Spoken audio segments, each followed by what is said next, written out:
ગાળો માત્ર 6 મહિનાનો છે અને દીકરીને ગઈકાલે જમતી વખતે મારકૂટ કરેલી અને પહેલાં લગ્ન થયાને 6 મહિનાથી એ લોકો સાસરિયા પક્ષવાળા એની પાસે પૈસા માગતા હતા અને ઘણી બધી પૈસા અને વસ્તુઓ એ લોકોએ લગ્ન કરતી વખતે આમની પાસેથી લીધી પણ છે, દીકરીના પિયર પક્ષ તરફથી મેળવી પણ છે.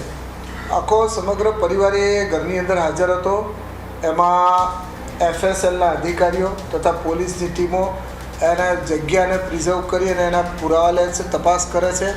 એની અંદર મોડી રાત્રે બનાવ બનેલો હોવાથી શક્ય છે કે આ લોકો સૂતા પણ હોય, परंतु हाल इन तपास चालू है. लगन करे हुए अभी 6 महीना हुआ है और उसके बाद में ये लोग उसको तराश देते थे दहेज के लिए. दहेज तो हमसे जो हुआ दिए तो गाड़ी हमने नहीं दिए, उसके लिए टॉर्चर करते थे और आड़े दिन मार झाड़ होती थी.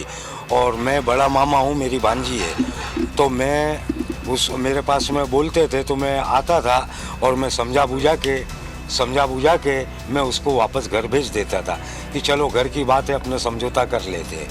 लेकिन छिले इनका 6 महीने से इसी तरीके से चला और उसके बाद में कल की रात में ये लोगों ने अपनी हद पार कर दी. ये लोगों ने मार झोड़ करे और उसको सुसाइड कर दिया. और मेरे को रात को 2 बजे फ़ोन आया, मैं 2 बजे रात को आया तो ये लोगों ने उसको नीचे उतार दिए. नीचे उतार के रखे, पुलिस बाद में आई, मैं घर में आया तो नीचे उतार दिए. अगर उसने सुसाइड करी थी तो उसको उसी हिसाब से लटकने देना चाहिए. आप लोगों ने उतारा क्यों इसको नीचे? ये मेरी विनती आपसे.